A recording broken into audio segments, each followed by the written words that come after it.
నమస్కారం నేను మీ జాహ్నవి మనతో ఉన్నారు ప్రముఖ జ్యోతిష్య వాస్తు పండితులు అగ్ని ఉపాసకులు భారతీయ శంకరపీఠ వ్యవస్థాపకులు మన తిరుపతి మూర్తి అవధాని గురువు గారు మనతో ఉన్నారు మాట్లాడేద్దాం నమస్కారం గురువు గారు ఓం శ్రీ మహాగణాధిపతయే నమః అయితే గురువు గారు నేను మీ ఒక స్టేటస్ చూశాను నాకు చాలా ఇంట్రెస్టింగ్ గా అనిపించింది సో అందుకే గురువు గారు మరి దీని మీద నాకు ఒక వీడియో కావాలి అని చెప్పేసి మీకు కాల్ చేశాను ఏంటిది ప్రత్యేకంగా ఏదో లక్ష్మీ గణపతి రుద్ర వారాహి ఆరాధన అయితే ఇక్కడ నాకు ఏం ఇంట్రెస్టింగ్ అనిపించిందంటే ఇందులో ప్రత్యేకించి ఒక 4 రాసుల వారిని మాత్రమే అది కూడా కొన్ని పాదాల వాళ్ళని మాత్రమే మీరు మెన్షన్ చేసి ప్రత్యేకమైన ఆరాధన చేసి సంకల్పించాము అది కూడా కాశీ మహాక్షేత్రంలో అని చెప్పారు ఏంటి ప్రత్యేకమైన ఆరాధన అసలు దీనికి సంబంధించి మరి ఎందుకు కొన్ని నక్షత్రాలు కొన్ని రాసుల వారు అది కొన్ని పాదాల వారు మాత్రమే చేసుకోవాలంటారు దీనికి సంబంధించి డీటెయిల్డ్ ఇన్ఫర్మేషన్ ఇవ్వండి గురుగారు ఓం శ్రీ మహాగణాధిపతయే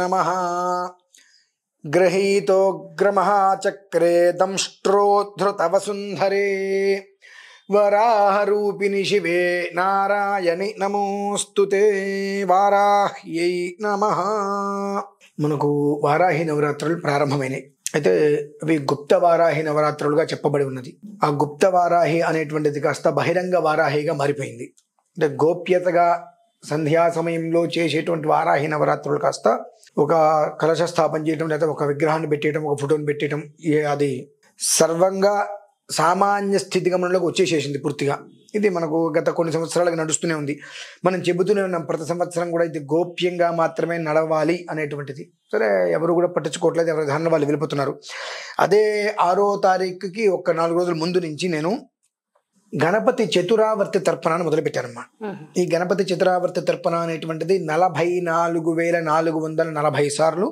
గణపతి మంత్రజపం నడుస్తుంది అయితే ఇది ఎందుకు చేయవలసిన పరిస్థితి వచ్చింది అంటే కొన్ని విధానాలు నేను తీసుకుని ప్రమాణాలు తీసుకున్నప్పుడు మిథున రాశి కన్యా రాశి తులారాశి వృశ్చిక రాశి ఈ 4 రాశుల వారు రాబోయేటువంటి రోజుల్లో మంచికి వెళ్ళి చెడు ఎదురవటం అంటే ఒక మనిషికి ఉపకారం చేస్తే ఉపకారం చేసినందుకు గాను అపకారం ఎదురవటం ఎవరి కోసమైతే ఎవరి జీవితం అయితే బాగుండాలని చెప్పి వీళ్ళు తాపత్రయపడుతుంటారో అవతల వ్యక్తి బాగుపడిన తర్వాత వీళ్ళని తొక్కేయటం అనేటువంటిది వీళ్ళకి కాస్త ఎక్కువగానే రాబోతుంది అంటే ఈ రాసులనే కాదు ప్రస్తుతం చాలా రాసులు అదే సమస్యలు ఎదుర్కొంటున్నట్టుగా ఉంది ప్రధానంగా ఈ 4 చూశానమ్మా అంటే 12 రాసుల్ని నేను పూర్తిగా కూడా అసలు ఏమిటి ఏ స్థితిలో ఉందని గమనిస్తే రీసెర్చ్ చేసి మీరు మొత్తం చేయగా 12 రాసులు ఈ 4 ప్రధానంగా వచ్చినాయమ్మా విచిత్రం ఈ 4 రాసులు నా కుటుంబంలోనే ఉన్నాయి ఎక్కడో లేవు బయట అంటే అసలు ఏమిటి అని మొత్తం వివరంగా అన్ని చూసుకుంటూ వస్తే నా అక్కలు కావచ్చు నా అక్క కూతుర్లు కావచ్చు కొడుకులు కావచ్చు నా కుటుంబం వీళ్ళు కావచ్చు మా దాంట్లోనే 4 ఆలోచించే ఇటువంటి పరిస్థితి వీళ్ళకి స్వతహాగా కూడా ఈ నక్షత్రం వారికి ఎప్పుడూ కూడా ఎదుటి మనిషి కోసం తాపత్రయపడి ఇబ్బందులు పడటమే స్వతహాగా కూడా వాళ్ళకి ఏదైనా చేద్దాం అనుకోవడం ఇబ్బందులు పడటం చేసి ఇబ్బందులు పడటం ఇప్పుడు సపోజ్ మీరున్నారు నేను మీ దగ్గర డబ్బు తీసుకున్నా 5,000 కావచ్చు 10,000 కావచ్చు 2 రోజుల్లో ఇస్తాను ఆ 2 రోజులు నేను మీకు ఇవ్వలేకపోయా 3వ రోజు 4వ రోజు మీకు ఇచ్చి కూడా తిట్లు తింటాం అరే ఇచ్చేసారు కదా అనేటువంటిది కాదు ఇచ్చి కూడా తిట్లు తింటాం ఇటువంటివి స్వతహాగా జరిగేటువంటి వాటిల్లో పై స్థాయిలో ఉండేటువంటి స్థితి బాగా కనిపించింది దీనికి మరి ఏం చేస్తే బాగుంటుందంటే ఈ వారాహి నవరాత్రులలో ఆరాధన అనేటువంటిది విశేషంగా అనిపించింది వారాహి అంటే ఏంటి వరములను ఇచ్చేటువంటి దేవత వారాహి అంటేనే ఉగ్ర రూపధరాదేవి చూడటానికి ఆవిడ క్రూరములతో చాలా భయంకరంగా ఉంటుంది కానీ వెన్నపూస అయినా పొయ్యి మీద పెడితే కరుగుతుంది అమ్మవారు అట్లా కదా అమ్మ తల్లి అని మనం కొంగు పడితే చాలు నువ్వు అడిగింది ఇచ్చేస్తుంది ఆవిడ అంత విశేషమైన తల్లి వారాహి అంటే వరములను ఇచ్చేటువంటిది ఆవిడికి స్వస్థానం ఎవరు ఎక్కడ కాశీకి అధిదేవత ఆవిడ ఉదయం నుంచి రాత్రి తెల్లవారులు కూడా కాశీ క్షేత్రం మొత్తం అంతా తిరుగుతూ వచ్చి తర్వాత ఆలయంలోకి వెళ్ళిపోతుంది అందుకనే ఆ కాశీ క్షేత్రంలో ఆలయంలో అమ్మవారిని చిన్న రంధ్రంలోంచి మాత్రమే చూడమంటారు అంటే ఆ రంధ్రంలోంచి చూస్తేనే కొంతమందికి చెమటలు పట్టేస్తాయి భయం వేస్తూ ఉంటుంది అంత ఉగ్రంగా ఉంటుంది ఆ ఉగ్రాన్ని మాత్రమే మనం చూస్తున్నాం ఆవిడ ఇవ్వగలిగేటువంటిది మనం తెలుసుకోలేకపోతున్నాం అది దృష్టిలో ఉంచుకొని ఈ 14, 15, 16, 17 తారీఖులలో కాశీ కనుక వెళ్ళినట్లయితే మనకు అంటే 17వ తారీఖు తులేకాదశి ఉందమ్మా 17 కదా ఇవన్నీ దృష్టిలో ఉంచుకొని మనం కనుక వారాహి క్షేత్రానికి ఎక్కడది వారాహి క్షేత్రం అంటే వారణాసి ఆ వారణాసిలో వారాహి మహాక్షేత్రానికి వెళ్ళి అమ్మవారి యొక్క ప్రాంగణంలో ఈ గణపతి చిత్రావృతి తర్పణ ఏదైతే అది అనుకున్నామో అది పూర్తి చేసుకుని రుద్రారాధనతోటి వారాహి ఆరాధన హోమం కనుక చేసుకోగలిగితే ఈ 4 రాశుల గురించి ఎవరెవరైతే ఏ ఏ నక్షత్ర ఏ ఏ పాదాల గురించి వివరంగా రాయటం జరిగిందో వారందరికీ కూడా ఖచ్చితంగా అమ్మవారి యొక్క అనుగ్రహంతో ఎలాంటి ఇబ్బందులు లేకుండా పురోగతి అనేటువంటిది సాధించగలుగుతారు. ఇప్పుడు జరిగేటువంటి ప్రతి దాని మీద కూడా మానసికంగా శారీరకంగా వాళ్ళు బాగా కుచించుకుపోతున్నారు. ఒక వైట్ పేపర్ నలిపేస్తే ఎలా అవుతుందో అలా ఉన్నారు. మంచి చేసి చెడు తీసుకోవడం, ఒకవేళ మంచి చేయకపోయినా చెడు చేయకపోయినా అపనిందలకి లోను కావటం. వీడింతే మారడు. అసలు ఆ మనిషి మారట్లేదు అనుకునే దానికన్నా మనం ఎందుకు మారకూడదని ఆలోచన వీళ్ళకి రాదు. ఆ మనిషి మారడని చెప్పి ఏం చేసినా పాపం వాళ్ళ నెత్తి మీద మాత్రం ఇంత మూట బరువు అనేటువంటిది పడేటువంటి ప్రమాద స్థితులు చాలా ఎక్కువగానే ఉన్నాయి. అంతకుమించి నేను చెప్పకూడదమ్మా. అంటే వాళ్ళకి పడేటువంటి ప్రభావాలు ఏ స్థాయిలో ఉన్నటువంటివి నేను ఇప్పుడు చెబితే అర్థం చేసుకోవటం మానేసి నేను భయపెడుతున్నాను అనుకుంటారు. ఈ ఆరాధనలో పాల్గొనడం వల్ల మరి వాటి నుంచి గట్టెక్కే అవకాశాలు ఉంటాయంటారు. ఇప్పుడు గట్టి ఎక్కుతారు అనుకుంటేనే మనం చేస్తామండి. ఇప్పుడు ఇక్కడ చేస్తే వచ్చేటువంటి ఫలితం ఎంత వస్తుంది? అది పుణ్యభూమమ్మా. మనకి 2 రకాల భూములు ఉన్నాయి. ఒకటి కర్మభూమి, ఒకటి పుణ్యభూమి. ఆ పుణ్యభూమి అనేటువంటిది అది. అందులోనూ కూడా ఆ వారణాసి క్షేత్రాన్ని ఏమంటారు? మహాశ్మశానం. ఆ మహాశ్మశానం అంటే ఏమిటి? దానికి మూలార్థము అన్నిటిని కూడా దహించి వేసేటువంటిది. అందులోనూ కూడా అక్కడ 4 ప్రత్యేకంగా చెప్పబడి ఉన్నాయి. ఒకటి మనకు హరిశ్చంద్ర ఘాటు, 2 కేదారేశ్వర ఘాటు, 3 దశాశ్వమేధ ఘాటు, 4 మణికర్ణికా ఘాటు. ఈ 4 ఘాటుల్లో స్నానం ఆచరిస్తూ మధ్యాహ్నం 1:30-2 గంటల సమయంలో మణికర్ణికా ఘాటులో స్నానం ఆచరించి అక్కడే ఈ ఆరాధనలు మనం చేయడం జరుగుతుంది.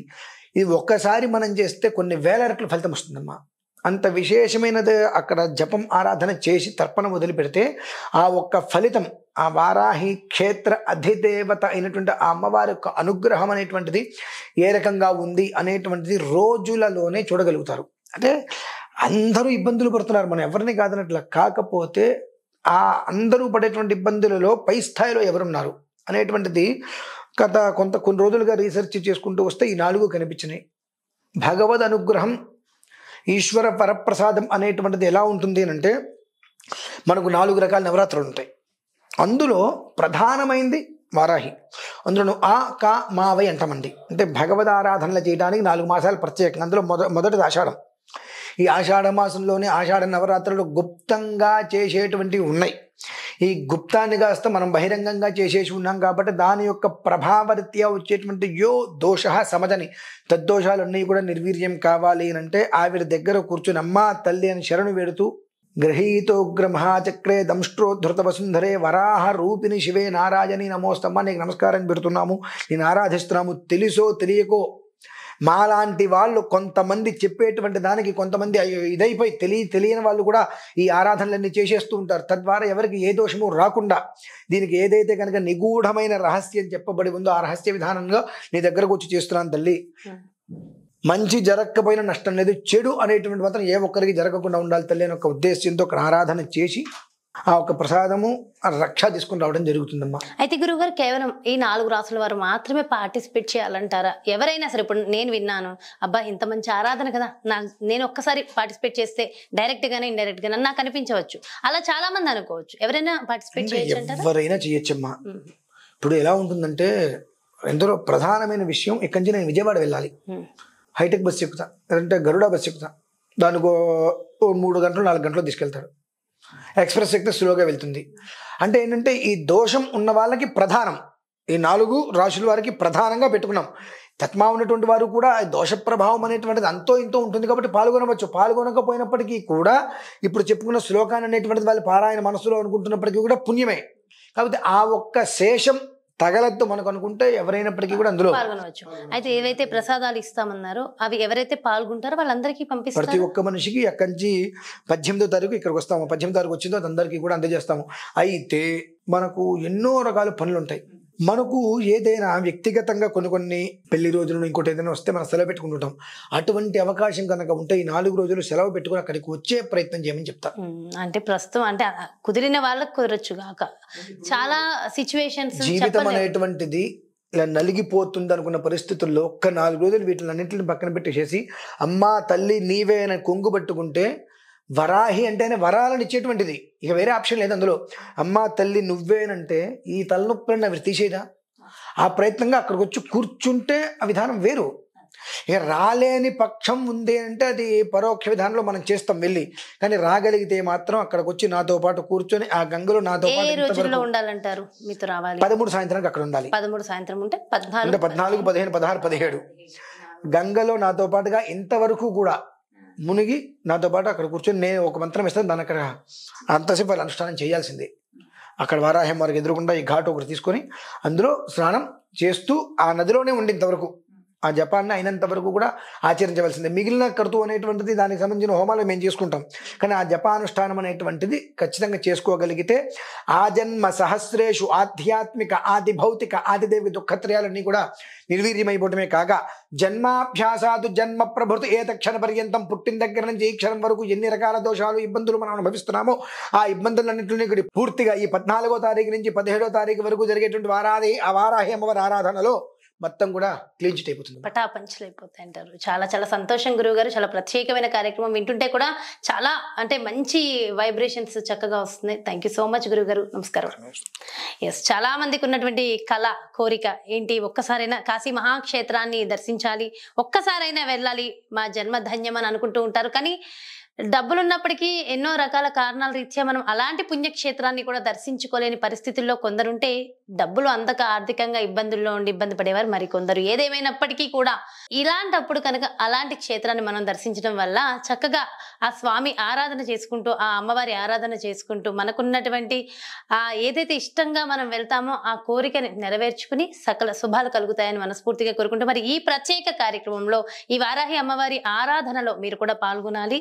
దానికి సంబంధించిన వివరాలు కావాలి అంటే క్రింద డిస్ప్లే అవుతున్నటువంటి నెంబర్స్కి కాల్ చేయండి, డీటెయిల్స్ తెలుసుకోండి. నమస్తే.